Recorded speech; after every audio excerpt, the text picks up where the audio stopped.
বাংলাদেশ জাতীয়তাবাদী মুক্তিযুদ্ধের প্রজন্ম নামের একটি সংগঠন করা যেতে পারে মর্মে এরকম একটি সংগঠনের একজন সদস্য হিসেবে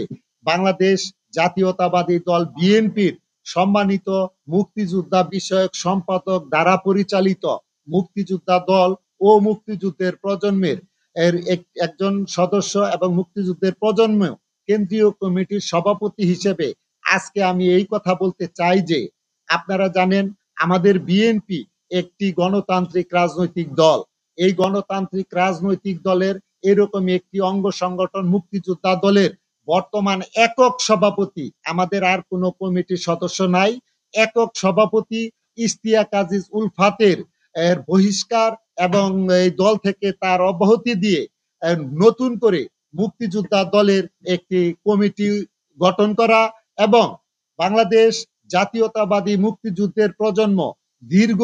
২৯ বছর যাবৎ লালিত পালিত ধারণকৃত এই সংগঠন বিএনপির পক্ষে বিভিন্ন রকম সে দায় বহন করে আজকে এই পর্যন্ত এসেছে। এই মুক্তিযুদ্ধের প্রজন্মকে বিএনপির অঙ্গ সংগঠন হিসেবে স্বীকৃতির দাবিতে আজকে আপনাদেরকে আমার মনের কথা বলার জন্য এখানে ডেকেছি। আমরা রাজনৈতিক দলের কর্মী হিসেবে আমরা যখন একটি দুর্বিষহ যন্ত্রণাময় সময় অতিক্রম করেছি, এই দুর্বিষহ যন্ত্রণাময় সময় অতিক্রম করার সময়ে বাংলাদেশ জাতীয়তাবাদী মুক্তিযোদ্ধা দল ও মুক্তিযুদ্ধের প্রজন্মের ব্যানারে আমরা কত কষ্ট করেছি, দিন আর রাতকে একত্রিত করেছি, মাথার ঘাম পায়ে ফেলেছি, রক্তাক্ত হয়েছি, গুলিবিদ্ধ হয়েছি, আমাদের অনেক সঙ্গী সাথী জেল খেটেছে এবং বিভিন্ন মামলায় জর্জরিত হয়েছে। আমরা দীর্ঘদিন এই সংগঠনকে লালন পালন করে দুঃখের যে সময় অতিক্রম করেছি, এই সময়ে মুক্তিযোদ্ধা দল ও মুক্তিযুদ্ধের প্রজন্মের ব্যানারকে ব্যবহার করা অন্য আর কোন কর্মী সমর্থক ছিল না, যেখানে শুধু আমরাই ছিলাম। আমরা দীর্ঘদিন যাবৎ যে দায়িত্ব পালন করেছি, প্রতিটি দায়িত্ব পালনে বিভিন্ন রকম ডকুমেন্টারি প্রমাণপত্র আমাদের কাছে আছে। আমরা সেগুলোকে নিয়ে অহংকার বা গর্ব করতে চাই না। একজন বিএনপির নিবেদিত কর্মী হিসেবে আমাদের বিএনপির মধ্যে যে গণতান্ত্রিক ধারা, এই ধারাটা যাতে রক্ষা হয় সেই জন্যই আপনাদের সামনে কথা বলা। বিএনপি গণতান্ত্রিক দল হিসেবে আজকে 14 বছর হয়েছে মুক্তিযোদ্ধা দলের কমিটি দিয়েছে 2 জন পদধারী মানুষকে দিয়ে, একজন সভাপতি ইশতিয়াক আজিজ উলফাত, আরেকজন সাধারণ সম্পাদক সাদেক আহমেদ খান। সাদেক আহমেদ খান সাহেব উনি উলফাত সাহেবের বিভিন্ন যন্ত্রণা, অত্যাচার এবং বিভিন্ন ধরনের অনৈতিক কর্মকাণ্ডের ফলে উনি আরেকটি দায়িত্ব পালনের স্বার্থে দল থেকে পদত্যাগ করে চলে গেছেন। এখন আপনারাই বলুন, যে দলের মাত্র 2 জন পদ বিশিষ্ট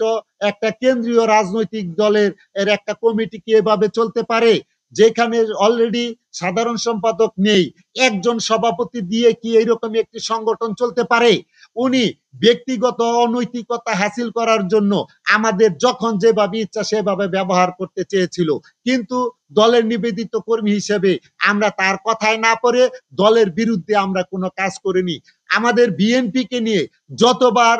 বিভিন্ন রকম ষড়যন্ত্র হয়েছে, দল ভাঙার ষড়যন্ত্র হয়েছে এবং দলের বিরুদ্ধে যারা কাজ করে তাদের সাথে ইশতিয়াক আজিজ উলফাতের ব্যক্তিগত দারুণ সম্পর্ক রয়েছে এবং বিভিন্ন সময়ে আমাদেরকে ভুল বুঝিয়ে দলের বিরুদ্ধে থাকা কিছু লোকেদের সাথে নিয়ে আমাদের সভা সমাবেশ করার জন্য উৎসাহিত করেছিল, কিন্তু আমরা সেখানে যাইনি। আমরা বারবার তার অনৈতিক কর্মকাণ্ডের বিরুদ্ধে প্রতিবাদ করেছি। আমরা বিএনপি অফিসে আমাদের দপ্তরের দায়িত্বে থাকা মানুষের কাছে মহাসচিব বরাবর এবং ভারপ্রাপ্ত চেয়ারম্যান জনাব তারেক রহমান বরাবর আমরা মুক্তিযোদ্ধাদেরকে নিয়ে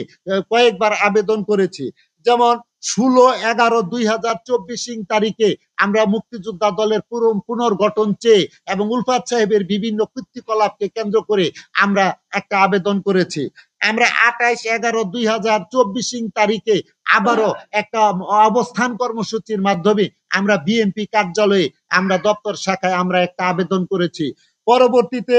15/11/2025 ইংরেজি তারিখে আমরা বিএনপি অফিসের সামনে অবস্থান কর্মসূচি করেছি যে মুক্তিযোদ্ধা দলের কমিটি থেকে উলফাত সাহেবকে বাদ দিয়ে নতুন করে মুক্তিযোদ্ধা দলের কমিটি দেওয়া হোক এবং বাংলাদেশ জাতীয়তাবাদী মুক্তিযুদ্ধের প্রজন্মকে বিএনপির অঙ্গ সংগঠন হিসেবে স্বীকৃতি দেওয়ার দাবিতে আমরা অবস্থান কর্মসূচি করে 15/11/2025 তারিখে আমরা আরেকটি স্মারকলিপি আবেদন আমরা দপ্তর শাখায় প্রদান করি। কিন্তু দুঃখের বিষয় হলো আমাদের গঠনতন্ত্রে পূর্ণ বিএনপির মধ্যে এখন অগঠনতন্ত্রে পূর্ণ হয়ে গেছে। কাজে আমি আপনাদের মাধ্যমে আমার বিএনপি কেন্দ্রীয় নেতৃবৃন্দ যিনারা আছেন তাদের সকলের কাছে আমি আবেদন করতে চাই, ভাইরা আপনাদের কাছে অনুরোধ, যেহেতু আমরা দাবি করি বিএনপি বাংলাদেশের রাজনীতিতে একটি গণতান্ত্রিক রাজনৈতিক দল, এই গণতান্ত্রিক রাজনৈতিক দলের মধ্যে যদি গণতন্ত্র না থাকে তাহলে আমরা দেশব্যাপী যা হাজার কোটি মানুষের মধ্যে গণতান্ত্রিক ধারাবাহিকতাকে কিভাবে রক্ষা করব। কাজে আমার বিএনপির কেন্দ্রীয় নেতৃবৃন্দের কাছে আমার অনুরোধ, মুক্তিযোদ্ধা দলের মতন একটি স্পর্শকাতর এবং গুরুত্বপূর্ণ এই অঙ্গ সংগঠনটি দিন দিন কিভাবে ধ্বংস হয়ে যাচ্ছে সেই দিকে আপনারা কেন নজর দিচ্ছেন না? উলফাত সাহেবের মতের একজন আধা পাগল মানুষ যে ঘরের ঝগড়া অফিসে এসে করে, যে ব্যক্তিগত সম্পর্ককে ধারণ করে সে দলের মধ্যে গ্রুপিং করে, যে তার সহকর্মীদের সাথে অনৈতিক আচার আচরণ করে, সে যদি তার 20-50 হাজার 1 লক্ষ 2 লক্ষ টাকার দরকার হয় তখনই সে দলের একটি সভা ডেকে দলীয় লোকেদের কাছ থেকে 2,000 5,000 10,000 টাকা কালেকশন করে সে নামে মাত্র 10,000 15,000 টাকা খরচ করে একটা অনুষ্ঠান করে, বাকি সমস্ত টাকা সে আত্মসাৎ করে আমাদের মুক্তিযুদ্ধের প্রজন্মকে সে দিনের পর দিন ব্যবহার করে চলেছিল। এই অবস্থায় আমরা তার বিভিন্ন অনৈতিক কর্মকাণ্ডকে সহ্য করতে না পারে আমাদের মুক্তিযোদ্ধা দলের অধিকাংশ মুক্তিযোদ্ধা সহ আমাদের মুক্তিযুদ্ধের প্রজন্ম সভাপতি থেকে শুরু করে 100 জনের মধ্যে 1 থেকে 100 জন আমরা পুরো মুক্তিযুদ্ধের প্রজন্ম আমরা উলফাত সাহেবকে ত্যাগ করেছি, উলফাত সাহেবকে বাদ দিয়েছি, বাদ দিয়ে আমরা মুক্তিযুদ্ধের প্রজন্ম আলাদাভাবে মুক্তিযোদ্ধাদেরকে নিয়ে এই সংগঠনটাকে কিভাবে সুন্দর গণতান্ত্রিক ধারায় শক্তিশালী করা যায় সেই লক্ষ্যে আমরা কাজ করে চলেছি। এই অবস্থায় আমরা বিভিন্ন স্থায়ী কমিটির সদস্য যারা আছেন, আমাদের বিএনপির কেন্দ্রীয় রাজনীতিতে স্থায়ী কমিটির সদস্য যারা আছেন তাদের কাছেও আমরা বারংবার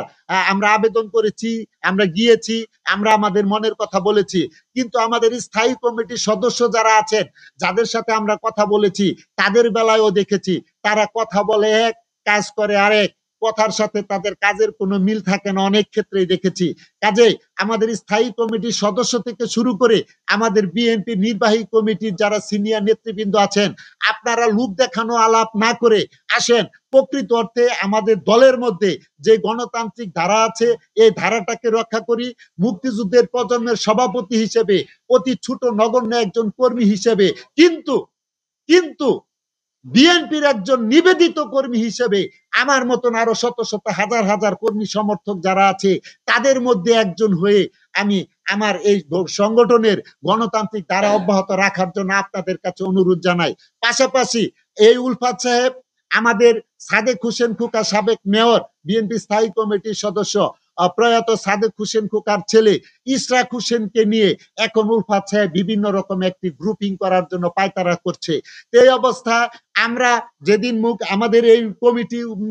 সংগঠিত হয়, এই কমিটি হওয়ার পূর্বেও বিএনপি যখন কঠিন সময় অতিক্রম করেছিল তখন উলফাত সাহেবের মাধ্যমে আমাদের প্রজন্মের পক্ষ থেকেও তখন তাকে ইশরাক সাহেবকে আমরা স্বাগত জানিয়েছিলাম যে একজন মুক্তিযোদ্ধার সন্তান হিসেবে আপনি আমাদের সাথে আসেন, প্রজন্ম করেন। কিন্তু ওই সময়ে বেশি বেশি মিছিল করতে হবে, বিভিন্ন মিটিং করতে হবে, এই ভয়ে অনেক বড় বড় নেতাদেরকেও আমরা আমাদের এই সঙ্গের মধ্যে পাই নাই। কিন্তু আজকে আমরা যে রক্তাক্ত দুঃখের সময়গুলোকে পার করে এমন একটা সময় এসেছি, এই সময়ে আজকে আমাদের প্রজন্ম করার জন্য অনেক বড় বড় নেতার ছেলে মেয়েরাও এখন উদ্গ্রীব হয়েছে। আজকে সারা দেশে প্রজন্ম নামের একটি সংগঠন আছে, বিভিন্ন এলাকায় সেটা প্রচারিত হয়েছে, বিভিন্ন কর্মী সমর্থকে আমাদের এই সংগঠনটা পূর্ণ হতে চলেছে। পূর্ণ হতে যাওয়া এই মুহূর্তে আজকে যারা আমাদের এই দলকে নিয়ে ষড়যন্ত্র করছেন, উলফাত সাহেবের মতন লোকের ষড়যন্ত্রে পড়ে ইশরাক সাহেবের কাছে আমার অনুরোধ থাকবে,